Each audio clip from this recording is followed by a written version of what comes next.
సంవత్సరాల తరబడి ఎన్ని మందులు వాడినా మీ మోకాల నొప్పులు తగ్గట్లేదా? ప్రాణ పెయిన్ క్లినిక్ లో అత్యాధునిక చికిత్స. క్రియేటివిటీ, స్కిల్స్ ఉంటే అద్భుతంగా రాణించే రంగం యూట్యూబ్. ఉన్న చోట నుంచే ఉన్నత శిఖరాలను అధిరోహించే వారధి యూట్యూబ్. ఎవరికి వారే సొంతంగా ఉపాధి మార్గాల ఏర్పాటుకు ఉపయోగపడే ఛానల్ యూట్యూబ్. మీడియా రంగంలో ప్రముఖ పాత్ర పోషిస్తున్న యూట్యూబ్ ద్వారా యువతకు ఉపాధి, ఉద్యోగ అవకాశాలను కల్పించేందుకు చంద్రబాబు నడుం బిగించారు. యువతకు ఉపాధి మార్గాలను కల్పిస్తూ ఊహించనంత సంపాదన అందించేలా చేస్తారని ఎన్నికల సమయంలో చంద్రబాబు చెప్పినట్లుగా అడుగులు వేస్తున్నారు. ఆ వివరాలేంటో డీటెయిల్డ్ గా చూద్దాం.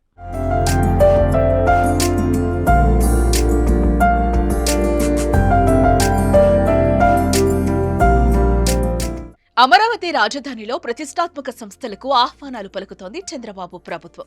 ఇందులో భాగంగా సీఎం చంద్రబాబు గూగుల్ కు చెందిన వీడియో ప్లాట్ఫామ్ యూట్యూబ్ తన అకాడమీ పెట్టేందుకు ప్రతిపాదనలు ఆహ్వానించారు. యూట్యూబ్ గ్లోబల్ సీఈఓతో ఆన్లైన్ ద్వారా చంద్రబాబు ఈ మేరకు చర్చలు జరిపారు. వీటిలో సానుకూల స్పందన వ్యక్తమైనట్లుగా చంద్రబాబు ట్వీట్ చేశారు. ఏపీలో చంద్రబాబు కూటమి ప్రభుత్వం కొలువుదీరిన తర్వాత ప్రపంచ స్థాయి కంపెనీలు ఒక్కొక్కటిగా ఏపీకి తరలి వస్తున్నాయి. అమరావతి రాజధానిలో మీడియా సిటీ కూడా నిర్మించేందుకు గతంలోనే టీడీపీ ప్రభుత్వం మాస్టర్ ప్లాన్ లో ప్రతిపాదనలు ఇచ్చింది. ఇందులోనే ఇప్పుడు యూట్యూబ్ అకాడమీని ఇక్కడ ఏర్పాటు చేసేందుకు వీలుగా CM Chandrababu YouTube global CEO Neal Mohan తో సంప్రదింపులు జరిపారు. ఏపీకి సంబంధించిన ప్రాధాన్యాలను ఆయన వారికి వివరించారు. ఈ చర్చల్లో Google APAC head Sanjay Gupta కూడా పాల్గొన్నారు. ఈ ముగ్గురు జరిపిన చర్చలో అమరావతిలో యూట్యూబ్ అకాడమీ ఏర్పాటుకు సూత్రప్రాయంగా అంగీకారం వచ్చినట్లుగా తెలుస్తోంది. ఆంధ్రప్రదేశ్ లో యూట్యూబ్ అకాడమీ ఏర్పాటు చేయాలని సీఎం చంద్రబాబు నాయుడు యూట్యూబ్ కు ఈ చర్చల్లో ఆహ్వానం పలికారు. లోకల్ పార్ట్నర్లతో కలిసి యూట్యూబ్ అకాడమీ ఏర్పాటు చేయాలని వారిని చంద్రబాబు ఆహ్వానించారు.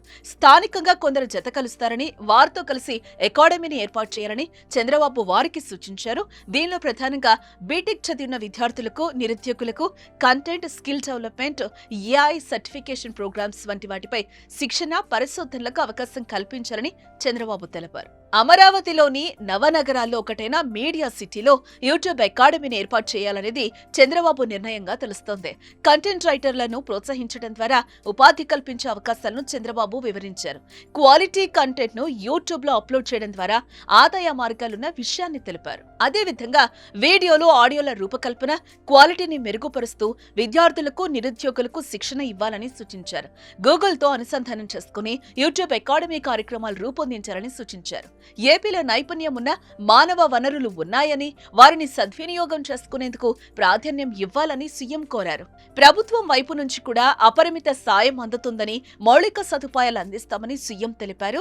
గూగుల్ పేరెంట్ కంపెనీ అల్ఫాబెట్ సీఈఓగా సుందర్ పిచాయ్ ఉన్న విషయాన్ని చంద్రబాబు ఈ సందర్భంగా ప్రస్తావించారు. ఈ నేపథ్యంలో ఏపీలో యూట్యూబ్ అకాడమీని ఏర్పాటు చేయడం ద్వారా దక్షిణాది రాష్ట్రాల నుంచి విద్యార్థులు వస్తారని వివరించారు. Content, skill development, AI certification programmes వంటి వాటిపై ప్రత్యేకంగా అకాడమీలో పరిశోధనలు చేయనున్నారు. వీటి ద్వారా రాష్ట్రంలో విద్యార్థులకు, ఉద్యోగార్థులకు ప్రయోజనం ఉంటుందని ప్రభుత్వం భావిస్తోంది. ఉన్నత చదువులు చదివిన వారి నుంచి కష్టపడి పనిచేయాలనే సంకల్పం ఉన్నవారి వరకు యూట్యూబ్ అకాడమీ ద్వారా ఉపాధి అవకాశాలను పుష్కలంగా కల్పించేలా చంద్రబాబు చరిత్ర సృష్టించబోతున్నట్లుగా తెలుస్తోంది.